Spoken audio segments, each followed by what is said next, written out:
you this long to get to the point where it was so painful that you decided you needed to do something. It's going to take a lot of time in order to repair what has been broken.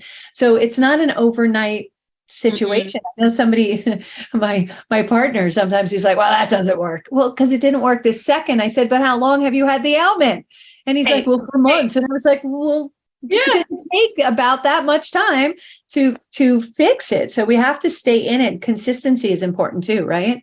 Absolutely. Consistency and dedication to helping yourself at the root cause, right? Dealing with the actual issue, not the symptoms, not the side effects of what's happening, like the actual issue that's going on. In order to do that, you need to be in the body. And the thing is, like with somatic healing, which is what I do, right? Body-based healing, we don't actually have to say the things. Like you don't have to go and talk about all of the things that happened to you and re-traumatize yourself like you do in talk therapy, because it actually the body doesn't understand the difference between when you're 5 and when you're 45. Yes. So you re-traumatize yourself again, right? So Bruce Lipton also talks about this. So with somatic-based healing, when we actually respect the intelligence of the body and we let it do what it was designed to do, there's no agenda. We don't talk about it. We don't have to mention it, because the body knows what can be moved to heal. It knows what can be released. It knows what stuck energy is no longer serving us. It knows how it can change the energy patterns. And that's what energy medicine does. It brings back healing frequencies to the body. Yeah, without a doubt. And I'd like to just shift everyone's lens from the word symptoms. Think about symptoms as messages from our body. The symptoms are telling us what we have. And as soon as we mute those symptoms, our body can't communicate. It's like putting your hand over your mouth. You can no longer speak what needs to be spoken. So by muting them is not necessarily the best thing to do. Temporarily, stopping it is one thing, but muting it completely or numbing it out, that's what we do. That's where alcoholism comes in. That's where drug abuse comes in. We are numbing ourselves out because we don't want to pay attention to what we need to address. And that's what symptoms are about. So we really need to change our lenses on that dialogue, right? On that languaging. Absolutely. It's a form of disassociation, right? So we disassociate because we don't want to deal with it. So in our society, we're taught not to feel our feelings, right? They're bad. But we don't want to feel them. Right. So like push them down, numb out, whatever you need to do to get through it, right? Or to don't feel your sensations. But pain a lot of the time is something not being expressed, whether that's an emotion, whether that's energy, right? Emotion is just energy in motion. It's just trying to come up so that you actually feel it and allow it to pass through. If you do that, it's 60 to 90 seconds. But if you push it down for years and decades, it's going to create disease. It's going to create chronic illness. It's going to create chronic pain. And like you said, it's not an overnight fix. Like there's no magic wand. There's no magic protocol. You have to do the work. And that's to taking the responsibility that, if things happen, they happen for a reason, not to you, but for you. Out of doubt. And they come up and out. If they come up, let them out. And sometimes you just got to sit with it. It's okay to feel sad. A lot. I hear languaging lately of, I'm sad, so therefore I'm depressed. And no, you might just be sad. It's a feeling we get. And what it is sit with it. Find out what it is. Can you locate what it is? But if we pile it on, it's almost like hoarding. If we hoard our feelings, it's going to be more difficult for us to clean it up. So if we address it as it comes out, and we can sit there and go, okay, am I in danger? Is this something I really have to address? Is it just a feeling right now? And is it really disappointment? Am I sad or am I disappointed? If we start analyzing that, is it something for me or am I taking on somebody else's? I used to take on everybody's sadness and I would be like, oh my gosh, because we're all empathic at 11. Yeah. I'm very empathic. You have to be open to it. And some of us are more open than others. Yep. Oh my gosh. So I would be taking on other people. I'm like, why do I feel sad? I wasn't sad 5 minutes ago. I don't understand why I feel this terrible feeling in my chest. And it was because I was actually absorbing their energy and taking it on. And I had to learn to do that separation. So if you're feeling things like that, reach out to someone who does energy work and learn the tools in order to be able to prevent that. I know what I need to do now. All I need to do is take 2 steps away from that particular person. And that feeling, that connection isn't there. The energy isn't connected anymore. Doing a little action of my hand up and down in front of my chest, we kind of, our energies connect almost at the heart center.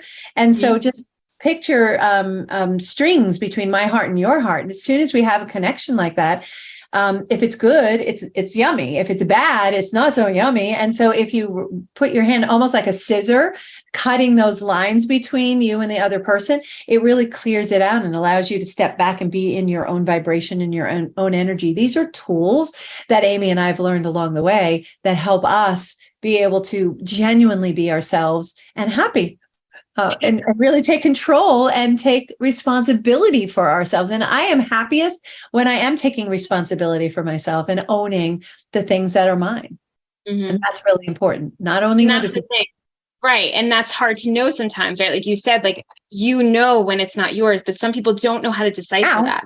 Understanding. And it's a practice of curiosity and awareness, right? Because I'm a highly sensitive person. So like I see things and feel things that are not there. And we're taught in our society, if you can't see it, it's not real. It doesn't exist. It's not true, because everything is energy. Everything is energy. This literally everything, whether you can see it or not, is energy. Right. And all the plants, the land, the stuff around you is vibrating. Everything. Yeah. And so that's what it is. It's just at different densities, different masses, right? But it's all energy. The desk you and I are sitting at, the floor, all of this, it's just energy. And so when you can understand that, and you can understand how it can be changed and altered into a positive way, again, it's this practice of being curious, but also being aware. It's not being asleep at the wheel.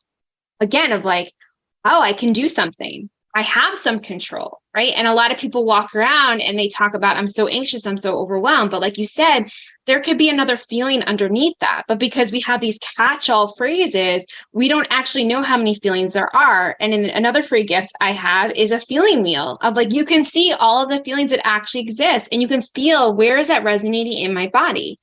Maybe I feel it in my belly. Maybe I feel it in my chest. Maybe I feel it in one of my joints, right? And again, rather than shame or judgment, it's curiosity of like, what could be right about this? Yeah. Yeah. Dr. Kim Jaramo says that a lot. Like, what could be right about this I'm not getting? She's a big energy medicine practitioner. And so it's not, again, it's simple, but it's not always easy to do. So again, having grace that you're a human, that this isn't, I'm not perfect every day. I'm human, right? So I don't remember my skills. Yeah, no, you're absolutely right. Another thing to think about, with what is this trying to tell me? It's really important to sit and be self-aware. So part of fixing things is having the awareness that it needs to be fixed, and having the awareness of what is your part in anything.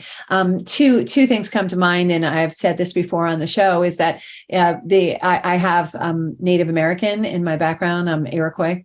And one story that I heard, I loved it, in the passing, when someone turns into a teenager, they put the teenager in the middle of the whole tribe in a circle. They give them a whip and they have them swing the whip around. And as soon as the very, very tip of it touches another human being, you are responsible for your interaction with that other human being. And I love that, because it really gives you a responsibility for how you interact with other people. But it's also your responsibility to take care of yourself and acknowledge and be aware. So nobody can say anything to hurt me unless it hurts, because there's something I have to look at within myself. So it's not what you say to me, Amy. It's what I say to myself when you stop talking.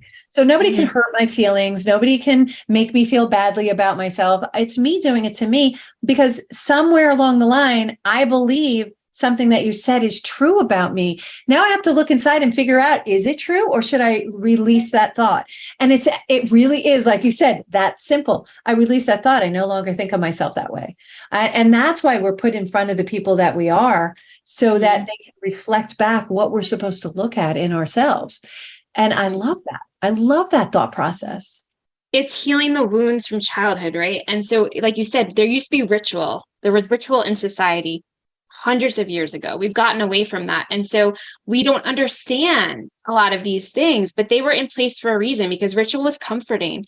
Ritual was a time of community. Ritual was a time of education. Ritual was a time of belonging. And so because we don't have that anymore, we're lacking in that, right? So ritual created a system for you to understand how to heal these wounds. So when it was triggered, you talked about it. It was discussed. There was a community gathering. It was something that was not just pushed under the rug. And so we don't do that now. But like you said, when it comes up, it's a time to be curious. Again, without judgment, without shame, without blaming somebody else, which can be really hard because in our society, we're taught to do that. We're not taught to look inward, but you can sit with it and you can do the work to heal. As long as you're in this physical body, things will come up. Yes, and it doesn't make you a bad person. It just makes you human. It just makes you human. We all make mistakes. Oh my gosh, I laugh at myself every day. I was like, oh my gosh, I'm doing a Lorianne, and I think it's hysterical but I'm recognizing awareness. I'm recognizing it so I can fix it so I don't do it again. I love what you say too. Surrender isn't a dirty word. I love that. It really is, the mind, the body, spirit connection, the ideal that you can make your own path for your healing because we are all unique and human. I love that. I use Surrender Essential Oil, and it allows me to just like let it go and follow my instincts. Stop thinking from your head, think from your heart. Think from your heart. Our head is like a computer. If I shut the top of my laptop, it doesn't work without me. Same thing. It doesn't work without our hearts. So think from your heart. If you're thinking from your head, and for years I was told since I was little, get out of your head, Lorianne. Get out of your head, Lorianne. And I was like, what does that mean? Stop saying that. Yeah. But because we're not taught. Right? Yes. The thing is so I won't want people to get to the point where they're desperate like I was, right? They're bedridden, they're sick, they have so many symptoms. I want them to think about it before that. Yes. In these simple practices that, again, are not easy, but you can do yourself. Absolutely. Oh my gosh, this has been so great. Would you come back on? Of course. I would love that. I would love you to come back on. We'll talk about that after the show, but you have been so informative. I love these conversations. It's so, so good. Thank you for being here today. Amy Stein, mindbodyspiritbreath.com. Reach out to her. She has a lot of free things out there that will help you. Just start your process. Just start the process and then get some guidance from Amy. Love having you. Thank you again. Thank you all for joining us today on Healthy Lifestyle with Lorianne. I hope we have earned the privilege of your time. Again, I want to thank our guest today, Amy Stein from mindbodyspiritbreath.com. And look for us next Saturday at 3 p.m. We love being here. Until next time, play a higher role, serve a higher purpose, show up for you, and please show up big. Have a great day, everyone. Thank you, Amy.